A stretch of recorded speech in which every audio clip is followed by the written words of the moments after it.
We're in the 24th chapter of Acts, and we have been looking at the Apostle Paul as he was arrested in Jerusalem. Before that happened, of course, the Jews tried to beat him to death, or attempted to, but he was rescued by the Romans, and he's finally been sent to Caesarea, where Felix is. I got kind of interested in Felix, and so the other night I sat down and I worked up a sermon on old Felix, but that's something for the future. But anyway, we're in chapter 24 and verse 1. And what we're going to see in this chapter, at least partially of this chapter, is see Paul making his defense as those who came up. Tertullus was the lawyer, a Roman lawyer, by the way, who advocated for the Jews against Paul. In verse 1 it says, "And after 5 days, Ananias the high priest descended with the elders and with a certain orator named Tertullus, who informed the governor against Paul." So notice it says after 5 days. This would have been from the time that Paul was delivered to Felix in Caesarea until the time that the Jews came up with Tertullus to advocate against him. So there are also two ways that people will look at this, and I want to just give you those. Some believe that, like me, that if this was 5 days after Paul arrived in Caesarea. The other one is that 5 days after he left Jerusalem.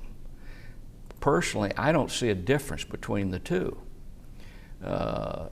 If it was, then it means that during the night, Lysias had, I'm saying if it's after Paul left Jerusalem, that would have meant during the night when Lysias informed the Jews that he had sent Paul to Jerusalem.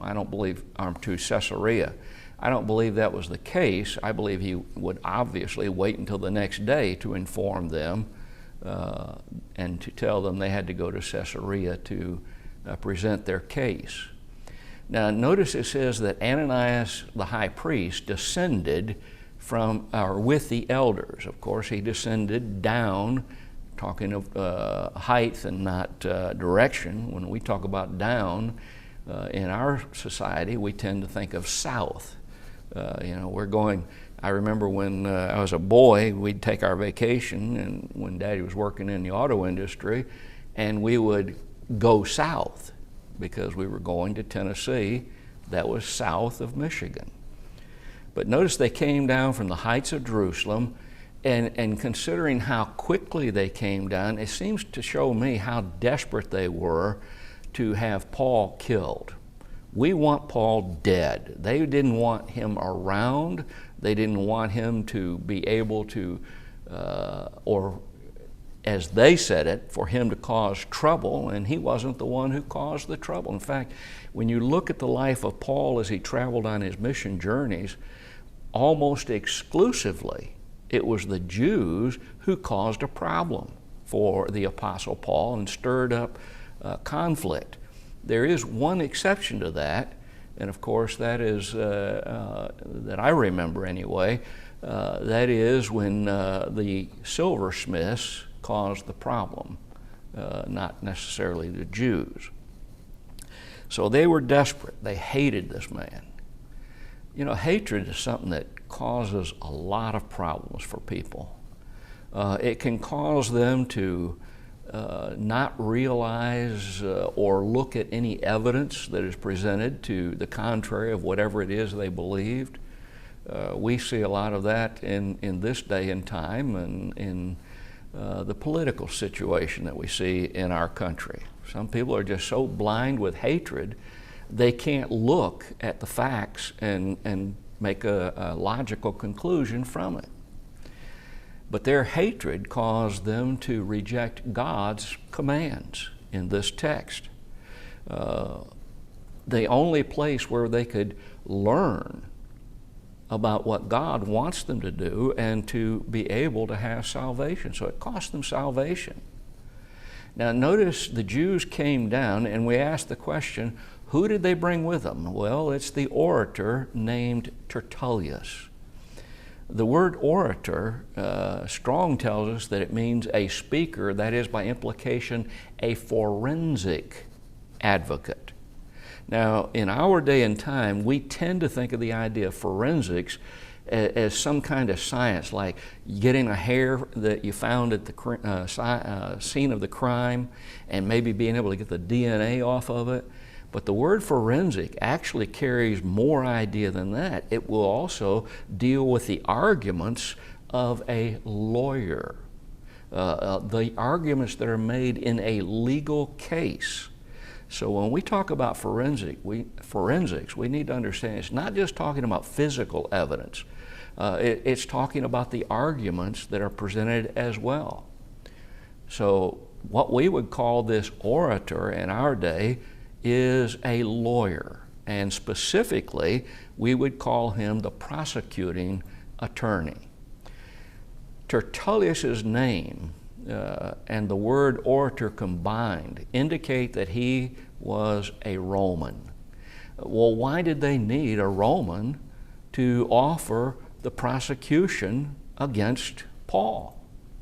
And really it's very simple, because they're going now before a Roman court. This isn't the court of the Jews in the Sanhedrin. Now they're going before a Roman court. And there would have been legal procedures that would have to be known by this person, customs of the Roman courts. All of these things would have involved in this. And if you violated that custom and the procedures and the logical laws of arguing law cases.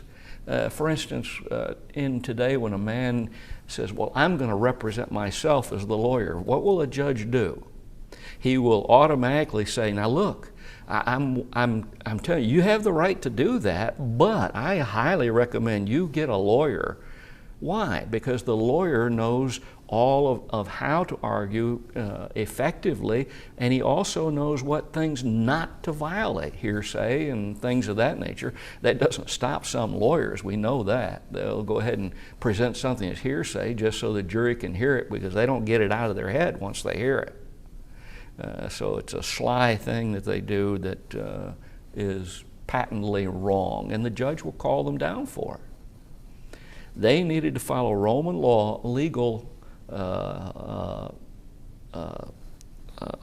procedures as they were involved in a case. Tertullus being a Roman name with the word orator that was used to describe a Roman who was basically what we call a lawyer. Look at verses 2 and 3.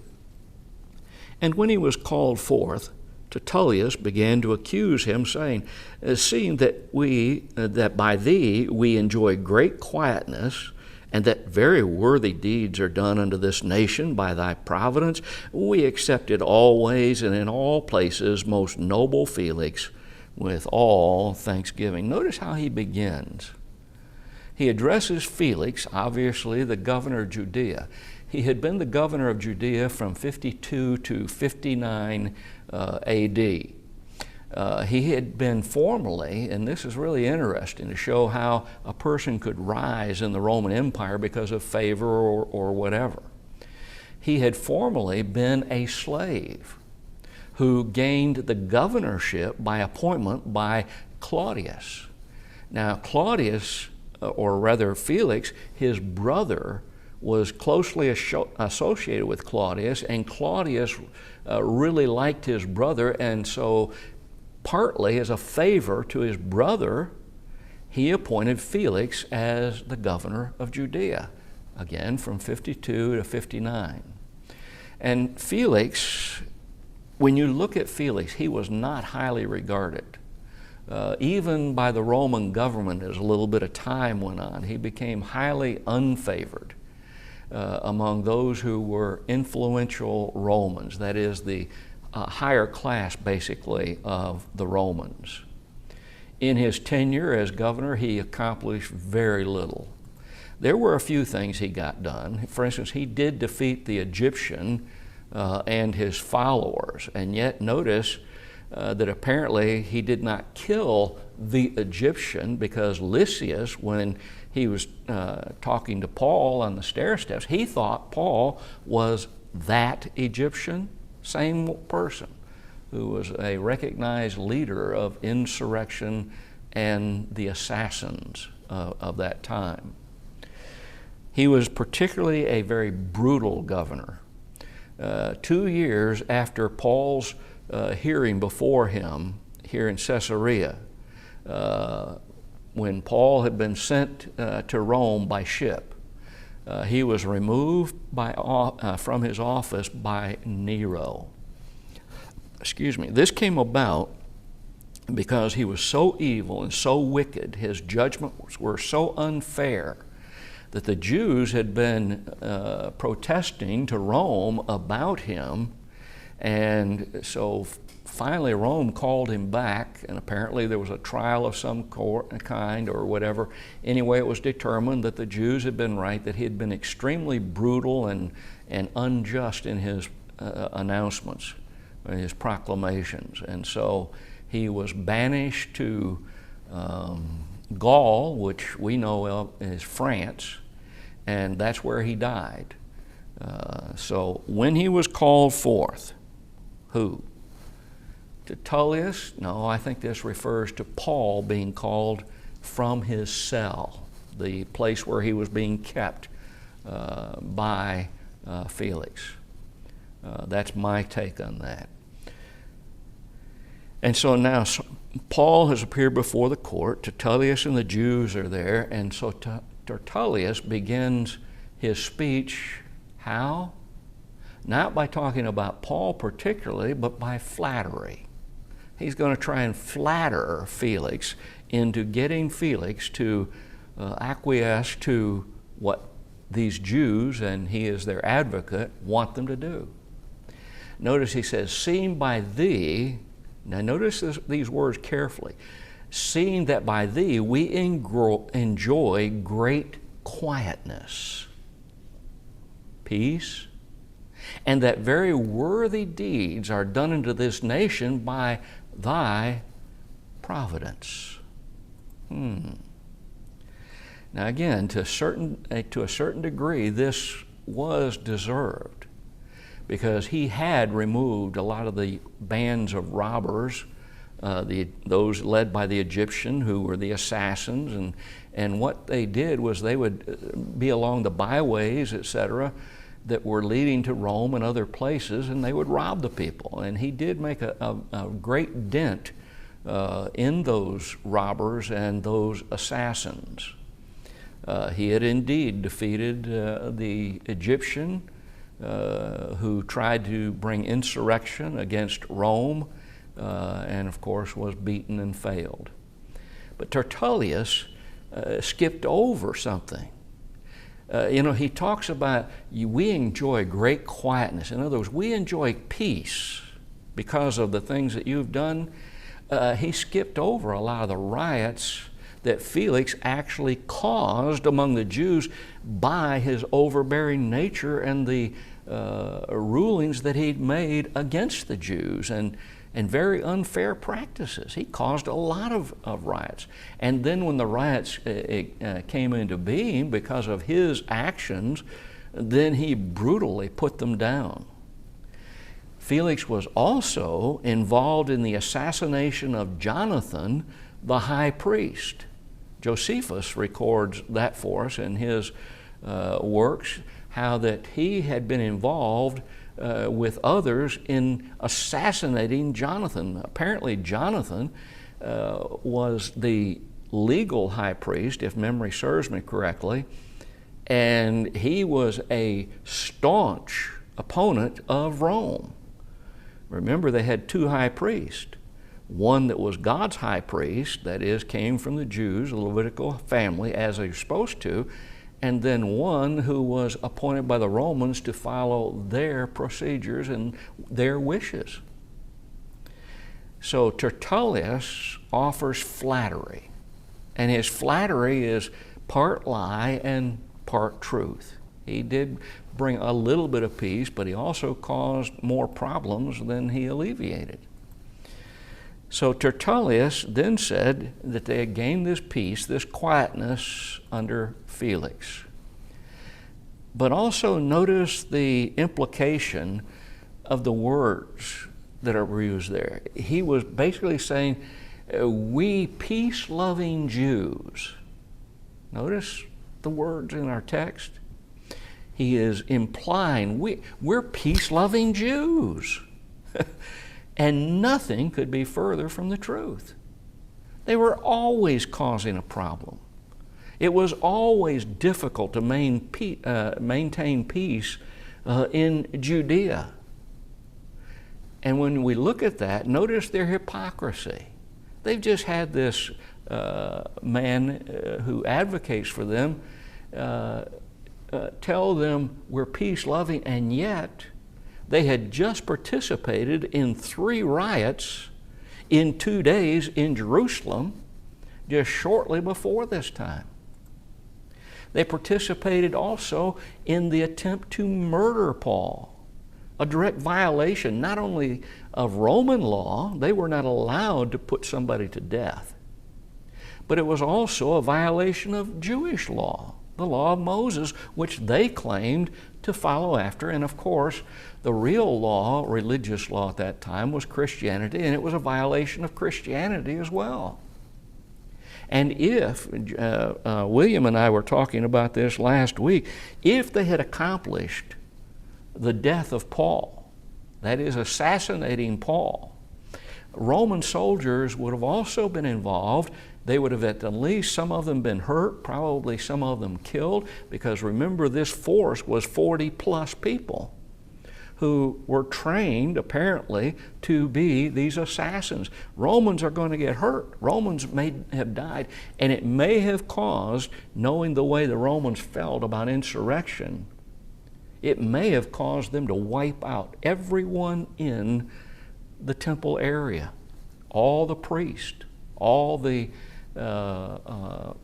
scribes, and others who were gathered there. They had constantly, the Jews had constantly been a thorn in the side of the Roman government. And that wasn't just during the time of Felix. But again, Felix was one of the most cruel and corrupt Roman officials that had ever been placed, maybe the worst that had ever been placed over the Jews in Judea. So it's rather hard to imagine that Felix didn't see through their attempts at flattery on this occasion. Tertullius was trying to lay groundwork for the charges that he said, and so he offers more flattery. We always accept. In all places, Felix, we always accept. Most noble Felix. There was nothing noble about Felix except his title. With all thankfulness. We've always been willing to listen to you, Felix, and we've always been willing to accept your judgments because we're such a peace-loving people. And we love you and respect you, Felix. These are the implications that follow in what they were trying to do. I like something that Roper said here about this situation. He said, most citizens of Judea would say that whatever peace existed was in spite of Felix, not because of him. And he's absolutely right in that assessment. Josephus talked about it quite a bit. There was no way that Felix could not know what Tertullius was trying to do, what these Jews that he represented were trying to do, to flatter him. Well, why were they trying so hard to flatter him? Is it the case that they thought that if they could flatter him, that he would swell up with pride so much that he would give them what they wanted? Look at verse 4. Notwithstanding that I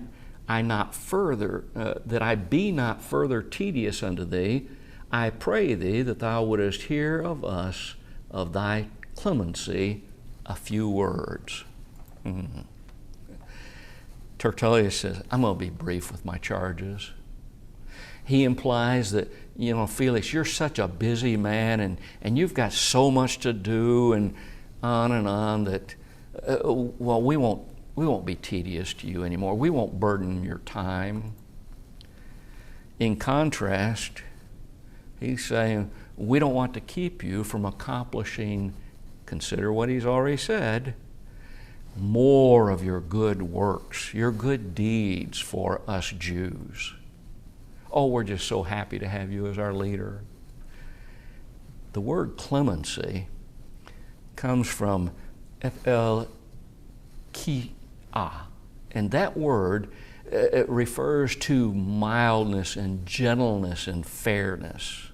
See what he's saying about Felix? Oh, you're just such a wonder. Oh, you're so fair to us, and you're so mild in the.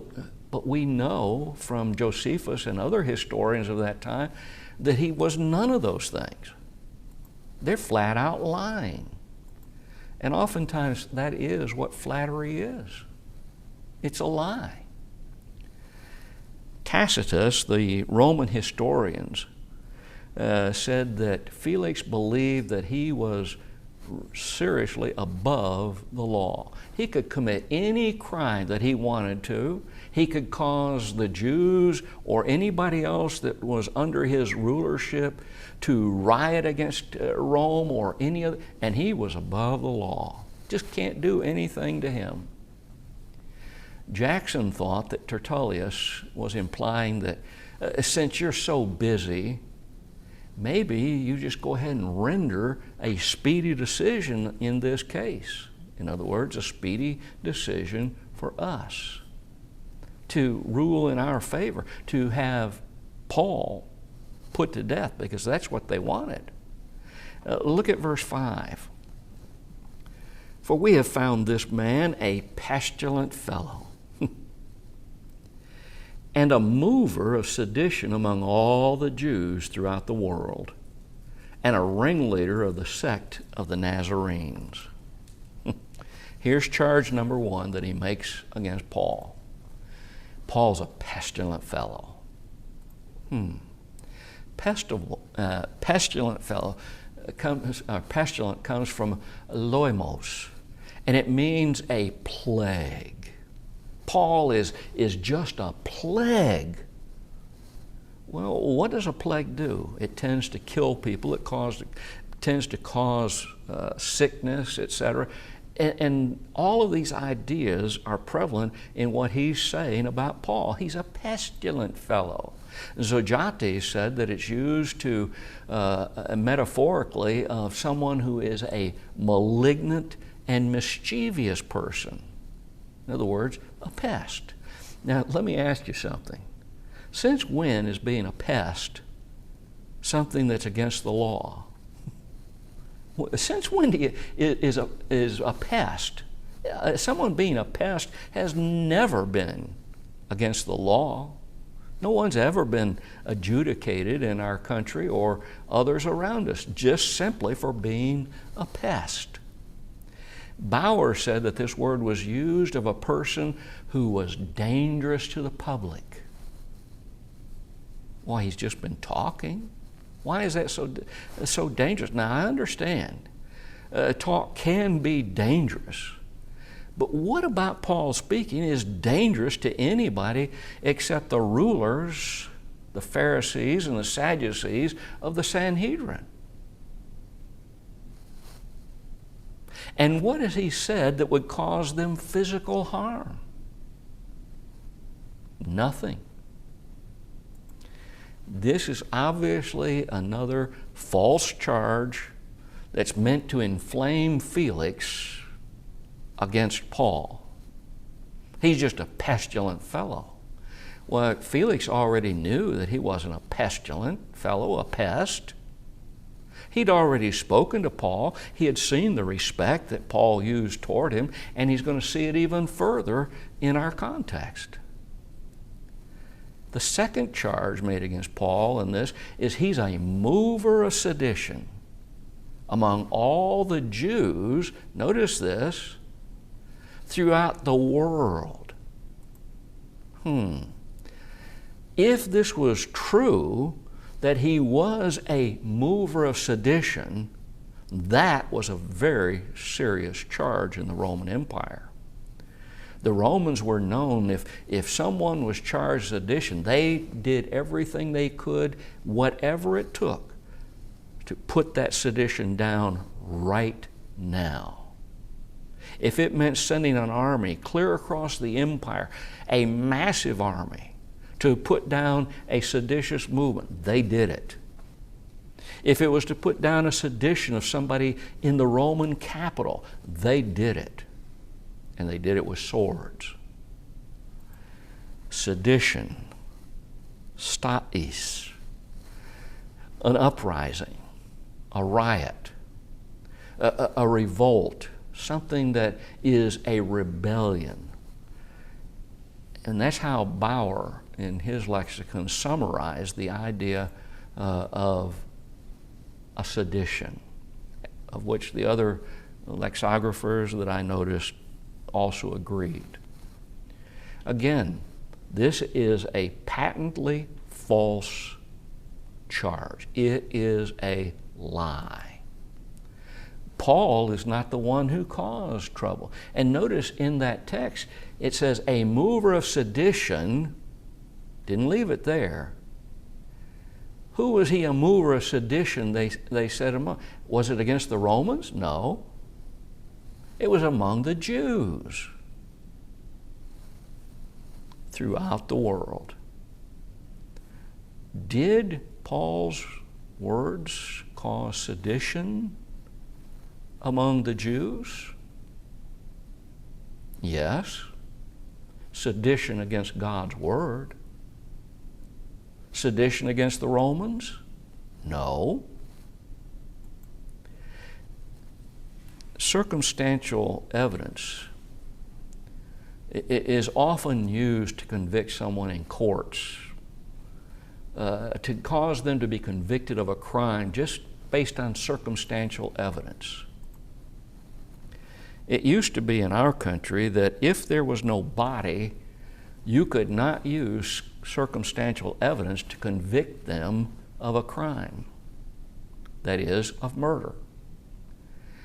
Interestingly, in our advanced scientific abilities, now many criminals who were accused of committing crimes have been adjudicated, declared innocent, because DNA evidence, which cannot be faked, has shown they didn't do it. I kind of enjoy watching occasionally a show, forensic evidence or law or something. I forget what the title of the show is. And I watched one just the other day. Had a half-hour time that I needed to relax a little bit, and I turned it on, and it had to be about a case that by circumstantial evidence they convicted this man, and lo and behold, the person that he was convicted of so-called murder, there was no body, turned out to be living, still alive. They'd shed some blood and all these things. I would suggest we need to go back to those times where circumstantial evidence by itself may give a weight of preponderance to the guilt of someone, but it should not be the factor that finally causes them to be convicted of a crime. Note how they would have used this information against Paul, this circumstantial evidence. Furnax made this statement, and I think it's a good one. I'll defer to him in this. He said, plotted against at Damascus, plotted against at Jerusalem, expelled from Pisidian Antioch, stoned at Lystra, scourged and imprisoned at Philippi, accused of treason at Thessalonica, hailed before the proconsul at Corinth, cause of a serious riot at Ephesus, and now finally a riot at Jerusalem. That could have been circumstantial evidence that was presented, except in every single case it was a lie. Paul wasn't the one who started the riots. He didn't have himself committed into prison. The Jews did. Charge number 3 against Paul. He is a ringleader of that sect of the Nazarenes. Sect. Haeresis. A body of men, Thayer tells us, who are following their own tenets, a sect or a party, dissensions arising from diversity of opinions and aims. The sect of the Nazarenes, as a title of those who followed Jesus, or used as a title for those who followed Jesus, was one that was given by the enemies of Christ. It was false. They weren't men following their own tenets, if we allow for it to be those who followed Jesus, sect of the Nazarenes, that is. They were following the tenets of Jesus, not their own party affiliations. The term is being used here to denigrate Paul, to belittle him as being worthless. You know, this old sect of the Nazarenes, this worthless group of people who have risen up to attack the Jewish religion, to attack Rome, etc. Doesn't exist. Remember in John 1 and verse 46, Nathanael said unto him, I want to show us where this term came from. Nathanael said unto him, can there any good thing come out of Nazareth? Now, Nathanael was the brother of one who came and told him, we found the Messiah. And Philip, being that brother, he answered Nathanael's question, can there any good thing come out of Nazareth? Come and see. In other words, you come to him and you're going to be convinced too. We have found the Messiah. We know that this is the Messiah. And he did come out of Nazareth. And that's how the term a Nazarene came to exist. This charge would have meant absolutely nothing to Felix. He could have cared less about a religious designation that was being made about the Apostle Paul, unless, of course, he could use it to his own advantage. That'd be the only time he'd care. He understood that what was basically taking place was a charge of heresy against the Jewish religion, supposedly done by this man named Paul. Let's look at verse 6 and 7. Who also hath gone about to profane the temple, whom we took and would have judged according to our law. But the chief captain Lysias came upon us, and with great violence took him away out of our hands. When we go back to Acts chapter 21, and about verse 28, the Jews of Asia had accused Paul of taking Gentiles into the temple. Now remember, it was they who started the riot against the Apostle Paul. And their original charge was that he had profaned the temple. But notice in their original charge, they spoke about how he profaned the temple. He brought the Greeks in. He brought Greeks into the temple. No. And notice when they appear before Felix, they don't include that thought because it could easily be proved as wrong. So why did they soften the charge here to say he's gone about to profane the temple? that is the American Standard, he essayed to profane the temple. The Young's literal translation, the Campbell translation, he did try to profane the temple. The English,